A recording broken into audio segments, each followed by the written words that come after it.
Et restez bien avec nous dans un instant. Nous accueillons Manuel Bonnet, le cofondateur de Fast Road, une entreprise qui emploie 100% de salariés en situation de handicap. A tout de suite sur Sud Radio, dans le Cœur au Sud. Le Cœur au Sud, sur Sud Radio Plus. Le Cœur au Sud, parole de patron. Merci de nous rejoindre sur Sud Radio dans le Cœur au Sud en direct pour Parole de Patron. Et nous allons aujourd'hui parler de Fast Road, une entreprise qui a eu la très bonne idée de conjuguer handicap et mobilité. 100% des salariés de Fast Road sont en situation de handicap pour des prestations classiques de transport de voyageurs ou de livraison de colis. Et résultat, un succès considérable en 2012, une croissance du chiffre d'affaires de 125%. Bonjour Manuel Bonnet. Oui, bonjour Alexis. Vous êtes donc le cofondateur de Fast Road, vous êtes responsable dirigeant de cette entreprise. Alors tout d'abord, quelle est l'histoire de la création de Fast Road ? Alors l'histoire de la création justement, c'est la possibilité pour 3 entrepreneurs issus du monde du transport de pouvoir créer la première entreprise adaptée dans le domaine du transport. Pourquoi ? Parce que 2 associés justement étaient touchés dans leur entourage par le phénomène du handicap. D'accord, donc pas vous mais vos 2 associés, j'imagine.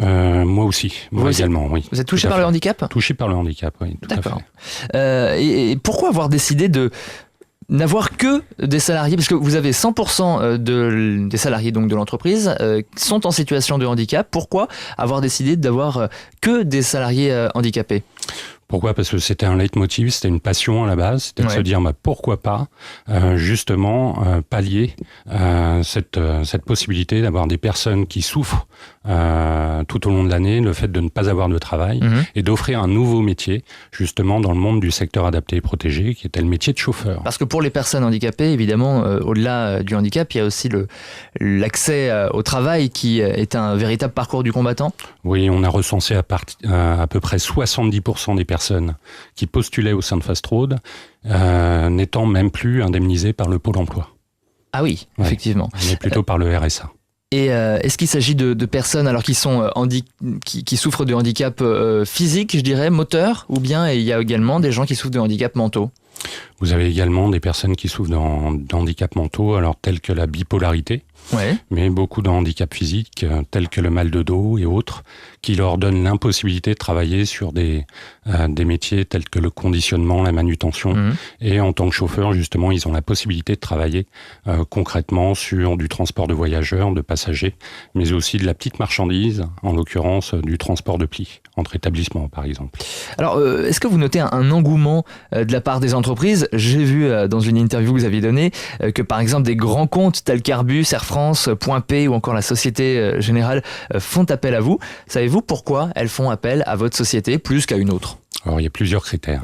Le premier critère, il est de dire qu'en France, dès lors où vous avez dépassé dans votre structure 20 salariés, vous avez une obligation d'emploi des travailleurs handicapés qui est de 6%.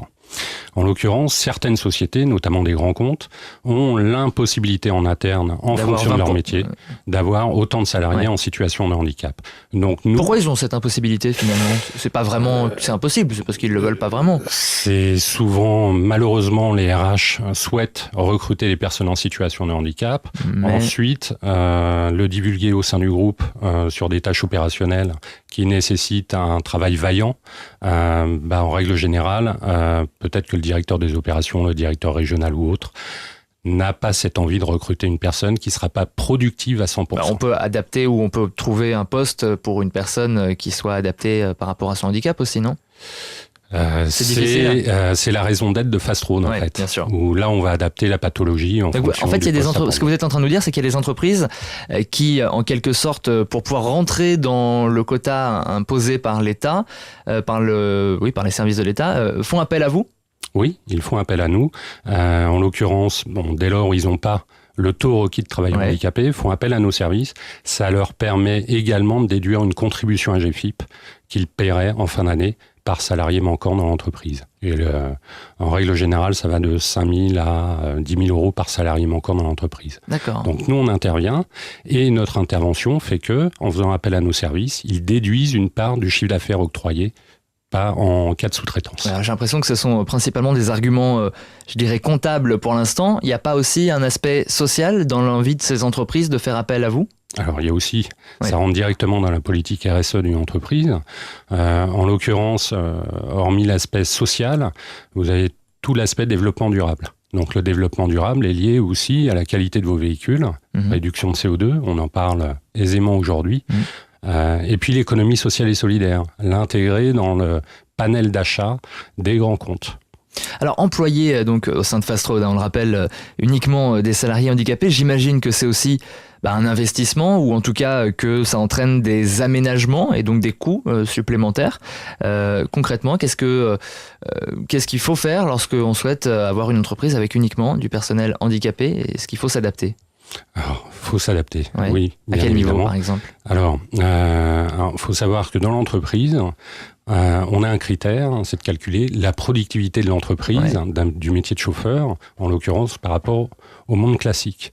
Et on s'est aperçu que chez Fast Road, notre personnel avait 80 à 85% de productivité par rapport aux 100% de monde dit ordinaire. Donc là, en l'occurrence, vous avez des aides. Des aides qui également vous permettent de vous structurer. Alors là, vous investissez sur de l'outil IT, informatique, qui va vous permettre aussi de gérer quelque part en temps réel vos salariés. Et donc vos salariés vont être directement reliés à ce qu'on appelle dans le transport une exploitation. Voilà. Et alors, vous parlez donc effectivement de productivité qui s'approche de 80-85%.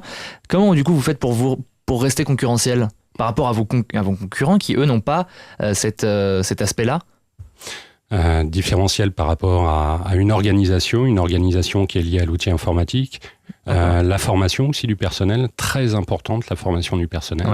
On agit également sur l'éco-conduite, dans le sens où deux de nos chauffeurs anciens dans la structure, anciens on n'a que 3 ans et demi d'existence, mais 2 de nos anciens chauffeurs ont été formés comme formateurs à l'éco-conduite et aux troubles musculo-squelettiques du métier de chauffeur dans l'entreprise.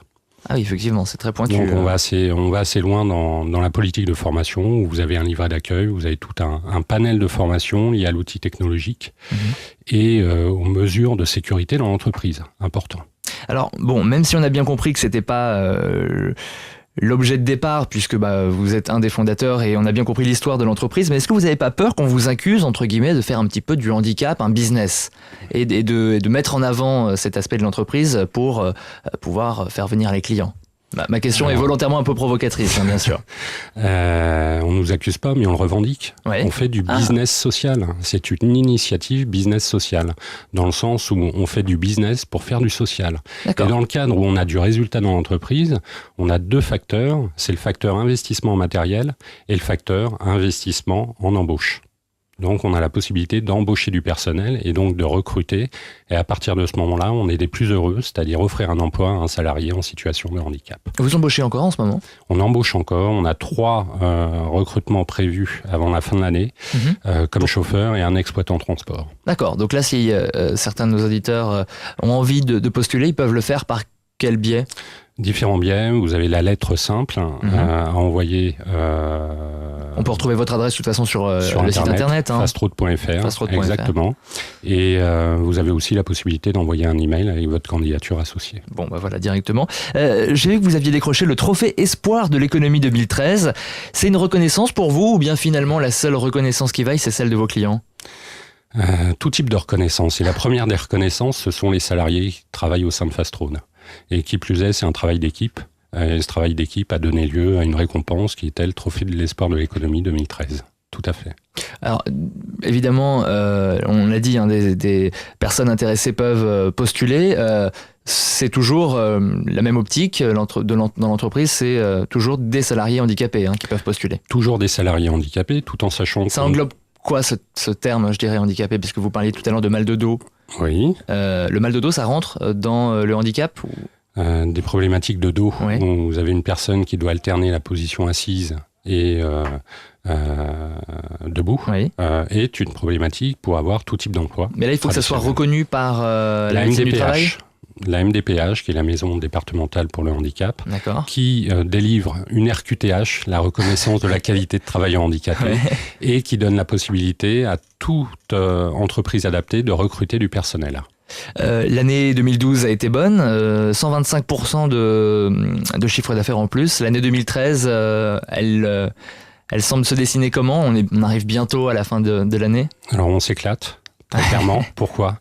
Parce qu'on arrive à 1,9 million de chiffre d'affaires à la fin de l'année en prévision, et puis l'année prochaine sera encore plus belle encore. Ah oui, 2014, de belles perspectives aussi ? 2014, de très belles perspectives, qui plus est avec un développement national qui est prévu, avec une ouverture sur Toulouse, Midi-Pyrénées, l'Alsace, qui a déjà commencé, et puis PACA à Nice. C'est tout ce qu'on vous souhaite. Merci beaucoup d'avoir été avec nous, Manuel Bonnet. Je rappelle que vous êtes donc le cofondateur de Fastrode, fastrode.fr pour les auditeurs qui veulent postuler pour un de ces 3 postes qu'il reste à pourvoir. Merci beaucoup d'avoir été avec nous. Merci beaucoup, Alex. On se retrouve dans un instant pour le Ring Sud Radio.